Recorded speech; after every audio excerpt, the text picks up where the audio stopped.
Hello everyone, I'm Drew Hendry and welcome to Growth for Good. In this episode we're talking about a business delivering something that really matters for people across the Highlands. Access to mental health and wellbeing support that is truly person and community led. My guest is Lara Johnson-Scott, the founder of the Highland Wellness Collective. Now, Lara brings together dance, creativity, counselling and community action in a way that's helping people feel seen, heard and supported. Now, her story is powerful and the work she's doing is making a real difference. So in this episode, we explore how creativity can open doors to difficult conversations, why rural communities need flexible and compassionate support, and what it takes to build a service that genuinely meets people where they are. So if you care about well-being, community, or the future of mental health support, you'll want to hear this. So let's get into it. Hello, Lara. Hello, nice to see you. So what took you on your journey, and explain to me where you've been and what you've done to end up through counselling, through a range of other things, to end up running this amazing social enterprise that you run now? Well, thank you for saying it's amazing, first of all. It's a bit of an unusual journey, I think. I started, what brought me to the Highlands specifically is a background in dance. So I was a community dance artist. And I actually came to Inverness to work with Eden Court as their dance development officer. So my role was engaging the communities through art projects and dance to engage in movement and creativity from a perspective of health and well-being and connection, really. And that's my background. I'm trained as a dancer. And then it was through this work that it kind of led me into doing a lot of work with communities and connecting with people. And I think unintentionally, you do a lot of well-being and mental health support through working with communities, particularly in creativity. It makes people open up quite often unexpectedly. And I was working with a lot of young people as well, so it brings up those themes. And I became quite interested in exploring more concepts around mental health. And I've had my own personal journeys with my own mental health and challenges. And I developed a dance project. So I got funding from the Arts Council, the Creative Scotland Council, to develop a project that was called In the Light of the Moon. But it was all about my mental health journey and talking about kind of the way that when we go through mental health, a lot of people go through similar journeys, even if they're different experiences of mental health and different challenges of mental health. There's kind of a bit of a pattern. So the dance piece itself followed this pattern. And we developed, it was a duet with another dancer from Edinburgh and original music. And we developed it to take it into schools and communities to open conversations around mental health through dance. And alongside that, developed this workshop for young people around mental health and using dance to open those conversations, as well as creating original music. We kind of developed a podcast at the side of it, a mental health podcast, to use the snippets. Yeah, always good. Yeah, we all know. It's not as cool as this one. But yeah, it was to use sound bites of real people, real lived experience around mental health in the sort of score for the piece. And so this made me more and more passionate about mental health and creating and opening opportunities for conversation. And then lockdown hit.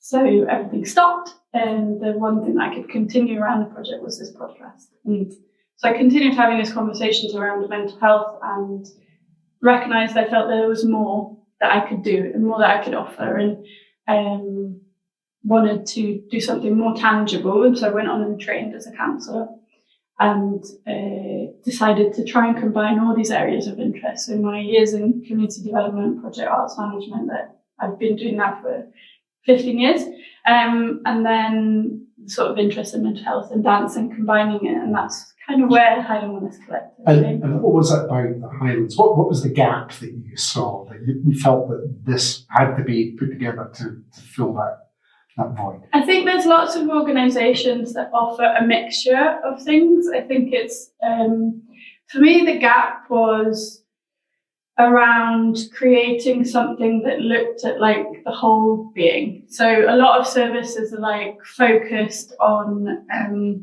we have, for example, Mike Silence, our most known mental health charity. They started kind of quite focused on peer support and suicidal support, and so it's very we have sort of brilliant We have brilliant charities that offer counselling, but they're focused, for example, we've got Relationship Scotland, Council of Highland that offer relationship counselling. We have addiction counselling in this that is specific. So they're all quite kind of, for me, the feeling was that people had to fit certain boxes to get to access. And maybe they don't, but the promotion and the way that it was presented. And I wanted to create something that was about collective, about community, about everyone was welcome in different ways, and there was access to support at different levels. So we run dance classes, we run a sober project, we run, day retreats, but we also run professional counselling. So this is clearly, about you challenging perception and trying to make sure that you've got everything as an inclusive environment for people. Yeah, definitely. And what we do offer from a counselling perspective is we offer sort of fixed rates, we offer sliding scale, we offer free. So there's more than one point of entry to accessing professional counselling. I also think in the mental health realm, because we're so passionate, because it also costs us a lot on the NHS. It's a big, it's one of the biggest expenses, supporting people's mental health. The sector relies quite a lot on free volunteer peer-led support, and actually I think it's about also allowing people to get access to professionally trained, well-trained, continuously, informed knowledge, but still accessing those other things at the same time. So it was about trying to create a mixture of all those things in more than one way of entry, I suppose. What was it about you in your past and your values that led you to go down this path then? That's a challenging question, I think, of how long is a piece of string. I think the main thing I've recognised recently actually is that my value is that I want to contribute as contribution. That's the thing I think that's driving. And I sometimes get really frustrated because it's like, how do I'm always trying to do more, and it can be overwhelming sometimes. But it is about contribution, and it was trying to just bring what I knew and know and what skills I own to find a way to contribute, but also to create spaces for others to do the same. So that's where I think the collective idea came from, was, it's not just me, and we work with a lot of freelancers, and we look at, and it's bringing people. Sometimes, I'm a person that acts and thinks later a little bit. I've moved countries. Nothing wrong with that. No. But that's something I'm very good at, of just going, I've got this gut instinct, I want to try it, I'll go for it, and I'll figure out the logistics as I go along. And not everyone has that confidence. I think the work that we do also sometimes platforms other people to try things or to give something a shot. And that's my also way of contributing, and facilitating space for people to. And has it been relatively easy because of your personality, right, to build a team of people around you to help support the collective? I think so. It's hard. I think it's hard when you have a very strong vision. So I'm also recognising that I have a bit of control issues. That's been a really good learning thing in business, because you have to reshift the vision. And so, but I've been incredibly fortunate to be surrounded. I've got a board of women that are incredible, that keep me grounded, but also run with the ideas at the same time. There's that really good level of mixture. And I've got freelancers. I think over the years, because I've worked in community engagement, I've built really lovely rapport with people. And particularly, I think, in the creative sector and in the community third sector, it's, you know quickly who works well and who doesn't, and you align with values, and it is all value-driven work. So it has been quite easy in a sense to pinpoint facilitators that I want to work with and freelancers that we want to engage with, because it's a values-driven and heart-led work. So we look for people that align with those values, and that makes it quite easy, I think, to select people or to engage with people and collaborate with people. I think not select. Yeah. So the Wellness Collective sits at the intersection of creativity, community, and mental health. Mm-hmm. How does that shape the way you work together to support people? So I think it shows up in different ways, and I think it's about maybe giving you a bit of explanation of how our services are, because we do have sort of your bog standard, and I'm doing that in quotation marks, counselling where you go for one. So this is great counselling. It's the basic stuff that you do. Yeah, no. And then we have different strands of projects and services that we offer. And I think creativity shows up everywhere anyway. I think for anyone that's doing kind of community or something innovative or something different, often I think creativity, people think art, and actually creativity is just trying different ways of approaching work. So I think that shows up constantly in the way that we work anyway. But the intersection of community, mental health and creativity shows up in more than one way. So with our counselling, for example, my background is in dance, so I teach a dance class every week on a volunteer basis. That's kind of a way of giving back to the community, and all the money from that class funds access to reduced or free counselling. So it's using those kind of skills and people engaging in dance and that place for community to actually fund and pay it forward, we call it in our organisations. That's what we call it. And I think using creativity in different ways. So within our Sober Collective, for example, we got funding from the Highlands Tech Interface and the Local Improvement Fund to set up this Highland Sober Collective space for people that are sober curious. And the phase one was to bring a core group of people that then are designing the next phase of what sober engagement connection looks like. But that was all the workshops were kind of led by creatives and freelancers in the community that did creative activities with them to bring people together, to facilitate conversations. Something I did before setting up the Highland Wellness Collective, I was the therapeutic arts coordinator for the Highland Hospice. And it's so incredible to watch what conversations happen when people are engaging with something else and doing that creative work. So that can really open space for those mental health conversations that feel quite vulnerable sometimes. And when you're engaging or painting or fiddling with your hands, it kind of makes it much easier. Well, let's talk about that personal thing, because would you describe the Highland Wellness Collective as heart-led? And if that's the case, how does that work? How do you do that? Yes, so I would definitely describe it as heart-led. I think it's about, I think everyone that we work with and that works with us and is part of the Highland Wellness Collective comes from a place of compassion and care, and the work that they want to do is about, so that's why I call it heart-led. I suppose I was actually listening back to one of the previous episodes of the podcast, and Cass Jones, I think Dr. Cass Jones talks about Ikigai, and I think that there's that kind of parallel when you talk about Ikigai and heart-led, and it's about, this work isn't easy. Nothing is easy. Running your own business is not easy. Social enterprise funding, all of the things that come with it. So being driven by a why and a purpose is what keeps you going for me. And that's what heart-led for me means, because it's about creating change and having impact and ripples to creating a society that feels much more safer and welcoming and connected and just overall better, feeling better, well. And the people that I work with believe in that. And so not still getting paid appropriately, but they will go over and beyond and keep driving that mission. And I think that's what I mean by heart-led. It's not, sometimes that's a problem and that's why you need a really good board, because sometimes you're like, yes, but I'll do it for free. And actually that's not sustainable, but it still allows me to keep believing in the vision, even when it's hard. I think that's important. You've just talked there about having a necessity for the board to keep you in line in terms of making sure that the business part of it is still sustainable so you can keep going. You reinvest the funds you get from events, from dance classes, from other things into either free or subsidised support. What have you learned about how to do that? How to, again, to keep your board online and keep that sustainable?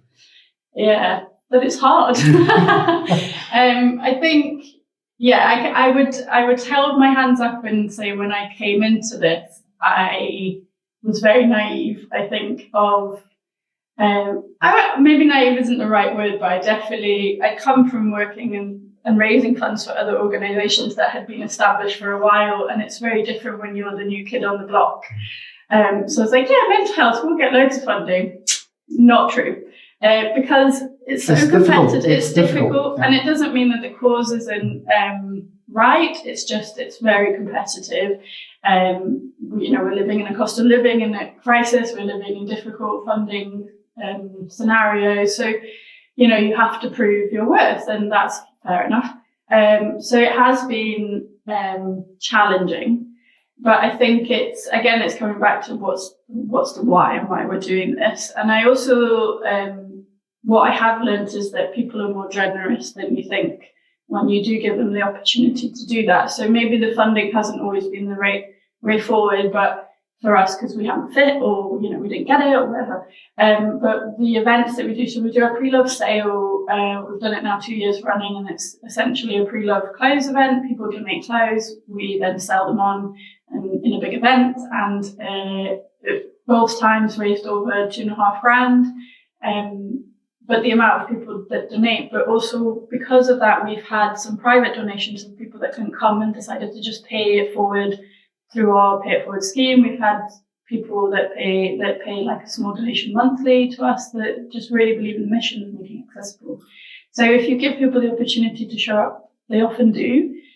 Not always very good at advertising that, so I'll push that today. Yes, we'll put a link on the podcast. But yeah, I think I think I've learned to trust that people will show up, and if it's the right thing to keep going. I think the hardest part is because I'm the founder, I just want to make it work, and also you want to make sure that, I think that the people that I work with get paid appropriately, because also that's all part of mental health, right? Well, let's talk about the people you work with, because you work with a wide range of collaborators, creatives, volunteers, people who've been there and done that in different sectors and so forth. Now, for those of us kind of watching from the outside, that sounds like quite a difficult thing to do, to kind of keep everybody together. But working with such a group of amazing people who're giving their time and so forth for this cause, how do you manage that? I mean, how do you keep all that going? I think just being good at communicating and building really trusting relationships. I would caveat that the people that we work with are very much project-based, unless they're the counsellors that work on a more regular sort of weekly. So they come and go, but that must present its own challenges. Yeah, it does. And I think for me, it's about coming back to those values. So people that align with our values, that we trust, that have, some people we've never worked before with, but I know of because, community talks and, word of mouth is actually a really big thing, I think, in business of trust. And, for me, it's coming back again to those values and trusting people and being honest and knowing when to ask for help. So being able to reach out to the board or my colleagues and just saying, actually, this is beyond my capacity, but you have a really good skill in that. Can you engage and take this on and being better at delegating sometimes? But and just, again, coming back to, for me, it's like we all have, people I work with, we have a letter of agreement and we've agreed to work on it, and we do that in counselling. We have a counselling agreement. So it's like, let's come back to what we decided we're doing here and always come back to why this started and why we're working together and what works and what doesn't. And that vision helps people keep on path, on the track that you want. Yeah, definitely. I think so. And also acknowledging that we all maybe be coming from different backgrounds and different perspectives doesn't mean that it's done maliciously, or, like I might express myself in one way and it might be received differently. So also acknowledging that we are all individuals and all humans before the work. And so being able to go, I'm sorry, I maybe said that wrong, or, you're doing something a bit different to me. What's that about? And be curious, I think. Which goes back to the heart. Yeah. You were talking there about the pre-loved clothes sale fundraiser that you've run, but you've also done things, as you mentioned earlier, like the Sober initiative, and you used to run a book club. How have those initiatives impacted on the community in terms of what you've been delivering? So the pre-love sale, I always smile so much about it because I love it. It's, who doesn't love a bargain? Who doesn't love a bargain? Exactly. And there's some great stuff out there. It is great stuff. And this year, actually, we did it. So the first year was just for the Highland Wellness Collective. This year, we did it in collaboration with a local charity, RASASH, that's the Rape and Sexual Violence Service. And that was a really nice way to collaborate with someone else in the third sector and support more than one good cause. So I really enjoy that, and I'm hoping to do more of these and more collaborative ones. So anybody that's watching or listening just now, if they've got any contacts for this, let me know. Yeah, exactly. And if you want to come and do them with us, please do. So we host them in WASP. That is just a beautiful space. So that's the Creative Academy in Inverness. Yeah, it's stunning, and for me, also aesthetic helps the buying experience. So that's really lovely. But what we also do as part of the event is we have some guest stores. So both times we had someone, the first time we had someone doing Reiki, and someone doing neck massages, and we had someone like selling botanical, local made Loch Ness jewellery. So, this time we had Unravel Tea, that is a Scottish blend made tea. So it's, very unique kind of wellness local businesses. So it was a chance to promote them as well. We had someone doing tropical skincare. We had someone doing, again, Reiki, and someone else doing some massage. So we had lots of brilliant contributions as well. So it's not just about the pre-loved, it's about community. And we had a community wall where people could write positive messages to each other. And I just loved it. And in 2 hours, we raised so much money and so many donations came through. The way that I would say impacted the community is it's a really lovely day out for people. For the smaller businesses, it's just that alone is something. But when you talk about the other impacts of that, the conversations, the interaction, all those things are important. Yeah, and the small businesses, had a chance to sort of connect with each other and meet, and also the wall. And I think the donations that came through, so a lot of people hadn't heard of us and then had heard of us. So our social media got bigger. We connected with more people. We got clients through it, so they were then able to access counselling because they got to meet the organisation. That often makes it easier to access that support. So there was more than one way of connecting. We had a queue outside as well that was wild. So, and then with the Highland Sober Collective is a project close to my heart, really, because I am 2 years sober, out of choice, it wasn't for any addiction, but there's no judgment there.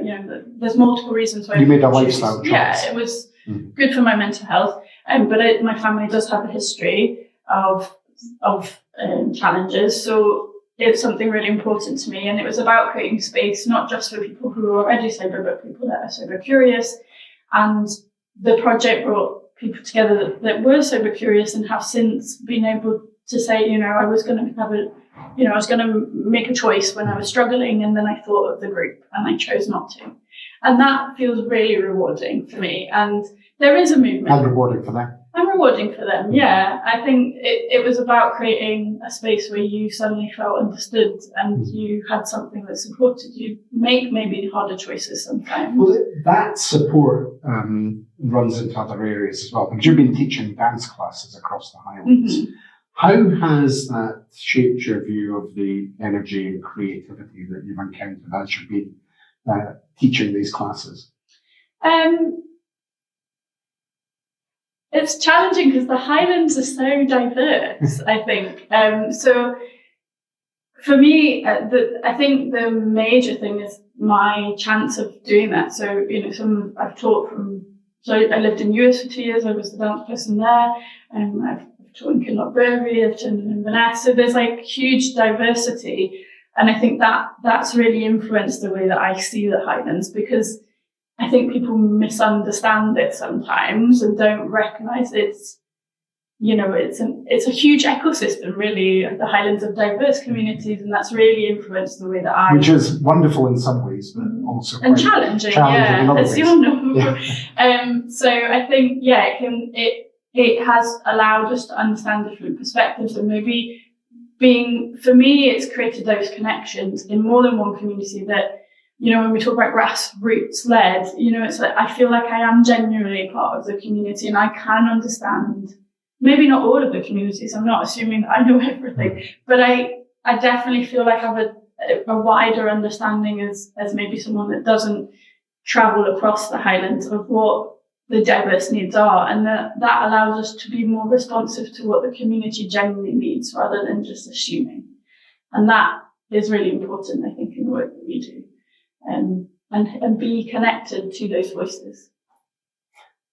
That's a really interesting picture about the Highlands and the area that you cover and the experiences you've had. What are the biggest barriers that people face trying to access mental health care in the Highlands, and what does the collective do to help mitigate those kinds of issues? I think there's a lot of different barriers, and it depends on who you're talking to. Obviously, we have a very obvious one, a financial barrier. That's a huge one.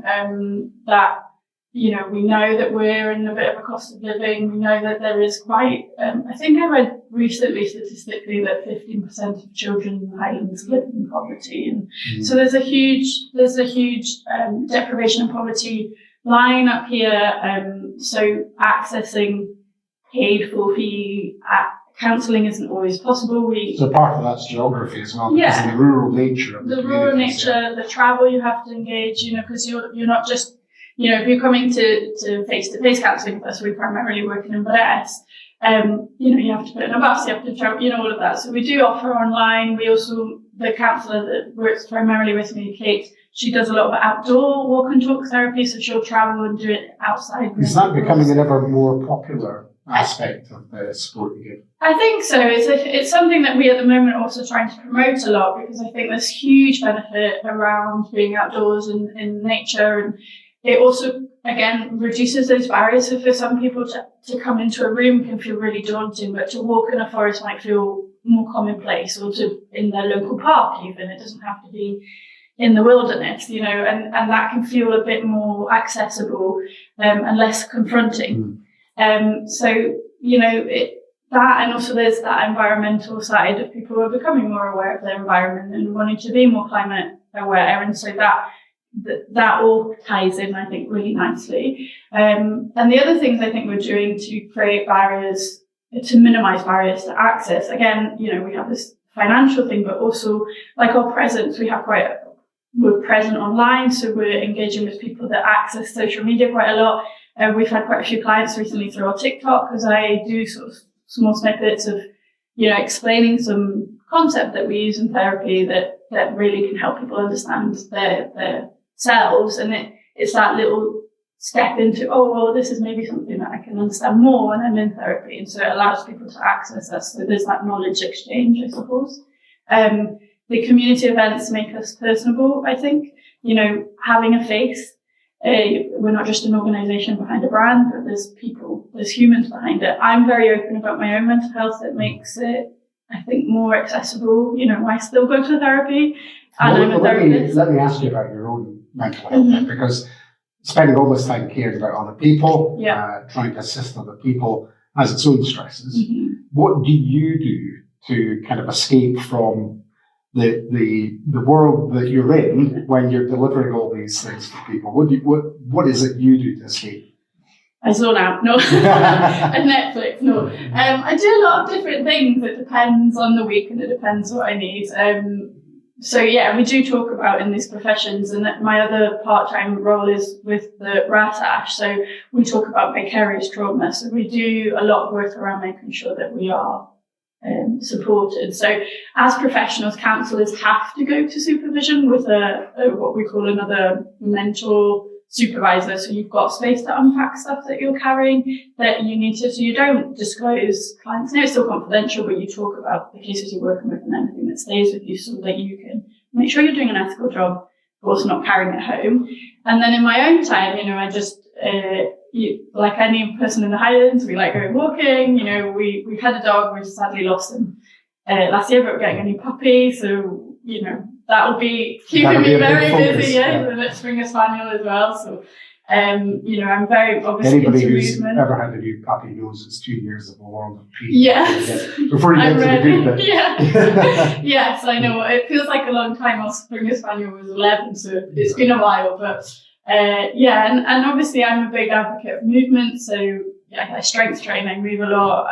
I used to run quite a lot. I don't run as much, but I did set up a run club for a little bit. It was called the Slow Glow Run Club. It was for women to run at night time. So you kind of create, again, everything What a fantastic idea. Yeah, it was great. It was just, I don't have capacity to do it all, unfortunately, but it was Well, I think lovely. anybody listening and watching to this, or you're doing any investigation at all on what you've been doing at the Wellness Collective, will be aware that you're pretty busy with it. So, going forward, what are the plans and ambitions for the Highland Wellness Collective? What do you want to see happen in the next few years? Oh, big plans. I have big plans Great. and big hopes, big dreams. Let's hear about them. Yeah. So first and foremost, we'd really like to get a space of our own. So we currently work by hiring some counselling spaces, and then I have a dedicated counselling space in my home that where we really want to be able to get a place of our own. So that's our next step, that would have a community space where we can host more community groups, we can host other charities, other third sector organisations, just peer groups, you know, just bringing more people together under one roof. So that's a big ambition, as well as developing more student placements, so supporting the counsellor field, you know, giving students placements with us and keeping them, retaining talent here in the Highlands, and also student placement would allow us to offer constantly more affordable counselling. So expanding our counselling service really is something that we would really like to do. There's other big dreams, like eventually we'd love to have like a wellness festival where we have everyone together. You know, there's lots of So big you're dreams. encouraging everybody to get in touch Yeah, with you if they've got any please do. support or ideas. Yes. So, but essentially just keep growing kind of how we're doing it, but expanding it more and bringing under a bigger roof, essentially, where we can bring more people in. That's, I think, the big dream, and to become a much more established counselling service. So when people go, I need counselling in the Highlands, they come to us. Well, Lara, thank you for the work that you've been doing with the Highland Wellness Collective, and thank you for being on the Growth for Good podcast. Thank you for having delight me. to have you here. Thanks for watching and listening to this episode of Growth for Good. A big thanks to Lara for joining me and for the amazing work she and the Highland Wellness Collective are doing right across our communities. If you found this conversation helpful, please give the video a like and subscribe to the channel. It really helps us to reach more people who might benefit from these stories. All the links to the Highland Wellness Collective are in the description, so feel free to take a look and to support their work. Thanks again for watching and listening. We'll see you in the next episode of Growth for Good.